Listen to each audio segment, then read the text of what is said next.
The 3DS is back. Kind of, except this one cost $1,700, and it's not made by Nintendo, it's made by Tencent, who has major stakes in basically the entire gaming industry. The device we're talking about is called the Abxylute 3D, a new handheld that's supposed to repopularize glasses-free 3D gaming. Honestly, it's kind of weird seeing Tencent step into this space. They already own Riot Games and hold a major stake in Epic Games. They even partnered with Logitech back in 2022 to create the Logitech G, a cloud gaming handheld that quietly marked Tencent's first real move into portable hardware. The idea of them now trying to revive 3D handheld gaming feels unexpected. The Abxylute 3D isn't just another portable PC. It's aiming to bring back that same layered depth the 3DS was known for, just on modern hardware. It's bold, but also risky, because 3D gaming faded out for a reason. Most people moved on, including myself. I mean, I love my 3DS. I literally played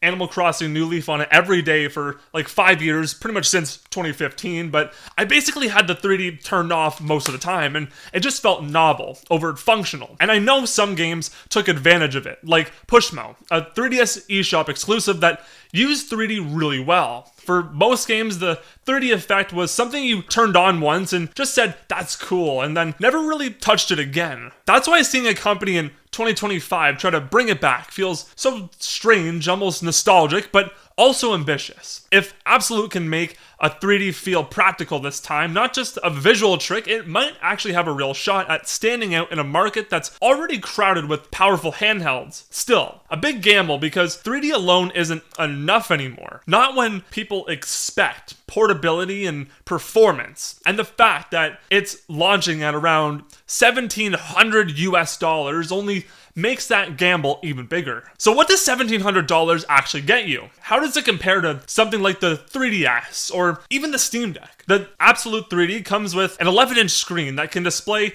real glasses-free 3D. The screen also is way sharper than the 3DS ever was. Also, the 3D itself is way more accurate, using AI to track your eyes instead of needing to stare at one angle like the 3DS has me doing. That kind of technology sounds impressive, and what's interesting is that Abxylute doesn't need any developers to build games specifically for 3D. It can apply the effect automatically through software, and so far, around 50 games are said to be fully compatible and optimized for the 3D feature. And the rest are untested, but from what's being shown, a lot of them seem to work fine. Even things like Photoshop layers have been shown running in 3D. It's more like a built-in depth filter that can enhance whatever you're looking at. It's a clever approach because instead of relying on developers to support it, the hardware itself is doing the heavy lifting. But that also raises the question of how it compares to something like the Steam Deck, which already runs 3DS games surprisingly well through emulation. And the difference is that Abxylute is trying to make those same experiences feel new again. Not just playable, but visually different. Whether that extra layer is worth the premium price, that's what really matters next. When you start looking at the price, it really puts things into perspective. A used 3DS goes for around $200 on average on the used market, which means for the same cost as the Abxylute 3D, you could buy a real 3DS and a Steam Deck and still spend less money overall. That setup would give you the original 3DS hardware for authentic 3D titles and a modern handheld that can emulate nearly everything else. Abxylute 3D is technically stronger than the Steam Deck on paper, but at nearly triple the price, it's trying to justify itself with that one big feature, the 3D display. So the question becomes, is that new 3D experience really worth more than owning both devices that inspired it? And we shouldn't forget that the Abxylute isn't limited to 3D games either. In theory, you could play any emulated game in 3D. If that's something you're into, I mean, that's really cool, but it's still untested territory. We don't know how consistent that experience will be across different systems. Right now, it feels like Abxylute is trying to sell nostalgia at a luxury price. It's powerful, it's interesting, and definitely unique, but for most people, it's hard to justify paying that much for something chasing a feeling they already had 10 years ago. It's not like there aren't other systems in this price range. Devices like the GPD Win 5 and Neocon sit right around that same $1,600 to $1,700 mark, but those machines justify it with pure performance and versatility. The Abxylute 3D, on the other hand, is betting on novelty. The idea that 3D is enough alone to make it stand out in a sea of already powerful handhelds. That makes it interesting but also confusing. It's powerful enough to appeal to enthusiasts, yet focused on a feature most of them stopped asking for years ago, and it feels more like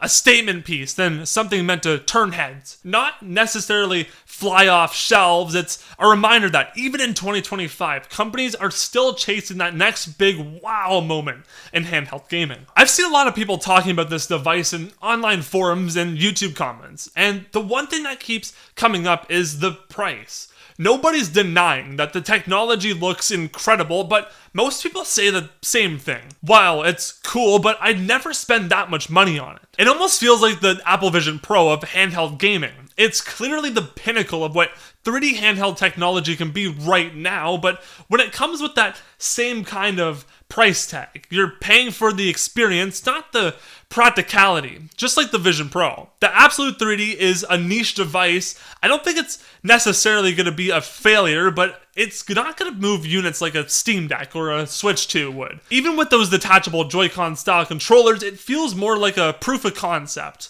Something like that you'd see at CES, like a transparent floating TV or something, I don't know. The Abxylute 3D isn't a bad idea, it's just an expensive one. And I respect that it's trying to bring back something as unique as glasses-free 3D, but at this price point, it's hard to imagine many people actually buying it. Still, I like that Tencent is taking the risk. Even if it doesn't take off, I wish more companies would risk and have outlandish devices for sale. It just shows that there's room in gaming for ideas that aren't afraid to be different. And with that being said, that's all I really got for now. I want to thank you so much for actually watching the video all the way to the end. It really does help just by doing that. And if you're not subscribed, why not subscribe? We just hit 290 subscribers, which is awesome. So I want to thank you all so much for that. We're almost at 300. We're super close. So help me get there. And I would really appreciate it if you checked out my other videos and stick around for the next one, because I think you're going to like it.